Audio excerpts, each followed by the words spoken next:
जनता है वहां से आवाज उठ रही है। भाई ये चुनाव बार बार होने से मॉडल कोड ऑफ कंडक्ट बार बार लग जाता है। 1952 में चुनाव हुआ लोकसभा और विधानसभाओं का एक साथ, 57 में चुनाव एक साथ हुआ, 62 में एक साथ हुआ, 67 में एक साथ हुआ, 1983 में तो हम शासन में नहीं थे, जिसमें इलेक्शन कमीशन ऑफ इंडिया कहता है कि लोकसभा और विधानसभा के चुनाव साथ साथ होने चाहिए। अब इन्होंने बंगला छोड़ो शीशमहल बना दिया, सिक्योरिटी भी दो राज्यों की ले ली, तो दिल्ली की जनता समझ गई भाई ये झूठ बोल रहे हैं। सर पहले तो आपका 5 जन पे स्वागत। धन्यवाद, थैंक यू। कानून मंत्री हैं आप, वन नेशन वन इलेक्शन की बात हो रही है। आपने जब बिल पेश किया था तो बहुत हो हल्ला हुआ था और विपक्ष एक नैरेटिव भी फैला रहा है, झूठ फैला रहा है, इसको कैसे देखते हैं आप?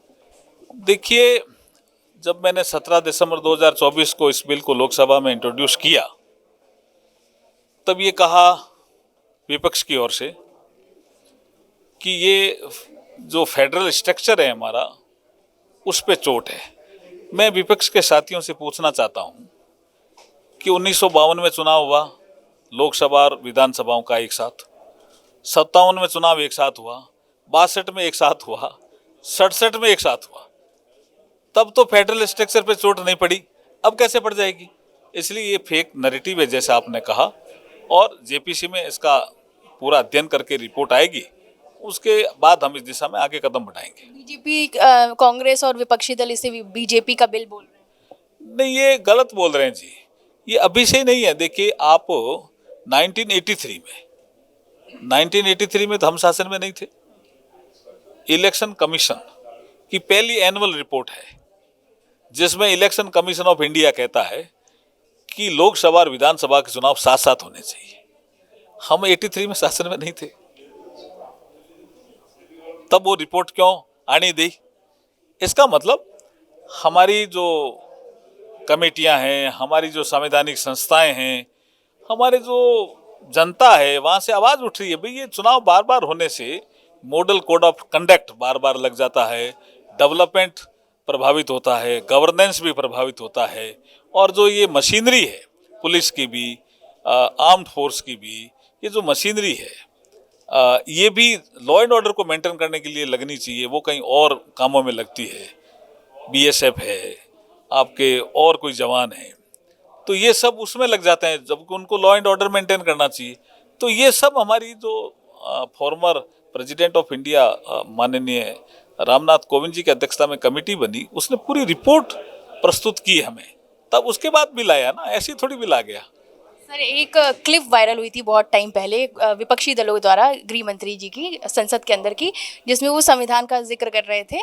तो मेरा सवाल ये है कि आज के सोशल मीडिया के दौर में कट कॉपी क्लिप वायरल कर दी जाती हैं और एक नैरेटिव सेट किया जाता है गुमराह करने के लिहाज से। क्योंकि आप कानून मंत्री भी हैं, तो क्या इस तरीके की चीज़ों पर लगाम लगाने के लिए कोई कानून बनेगा? देखिए, डीप फेक ये निश्चित रूप से सोशल मीडिया की एक जो चुनौती है, इस दिशा में हमारा जो आईएनबी मंत्रालय है वो काम कर रहा है इस दिशा में। सर दिल्ली चुनाव पे एक आखिरी सवाल, आम आदमी पार्टी जो है लगातार बीजेपी पे आरोप लगा रही है और गाली गलौच वाली पार्टी बोल रही है, और ये भी आरोप लगा रही है कि वो पैसे बांट रही है। देखिए, आम आदमी पार्टी की साख गिर गई ना, उनकी पोल खुल गई, इसलिए लगातार अरविंद केजरीवाल जी झूठ बोलते जा रहे हैं। पोल इसलिए खुली कि अन्ना हजारे जी के आंदोलन से ये एक मोमेंट चला और फिर ये पार्टी बनी आम आदमी पार्टी। इन्होंने कसमें खाई कि अगर हम सत्ता में आए तो हम सरकारी गाड़ी नहीं लेंगे, हम कोई सिक्योरिटी नहीं लेंगे, हम कोई सरकारी बंगला नहीं लेंगे। अब इन्होंने बंगला छोड़ो शीशमहल बना दिया, सिक्योरिटी भी दो राज्यों की ले ली, और बड़ी गाड़ी में भी घूम रहे हैं। तो दिल्ली की जनता समझ गई भाई ये झूठ बोल रहे हैं। तो जब इनकी पोल खुल गई तो ये हताशा में इस तरह के बयान दे रहे हैं, और अन्यथा इनकी लोकप्रियता पूरी तरह से घट गई है। और भारतीय जनता पार्टी, मुझे लगता है कि दिल्ली विधानसभा के चुनाव में बड़े बहुमत से सरकार बनाने जा रही है। बहुत बहुत धन्यवाद सर, और चुनाव के लिए बहुत बहुत शुभकामनाएं आपको।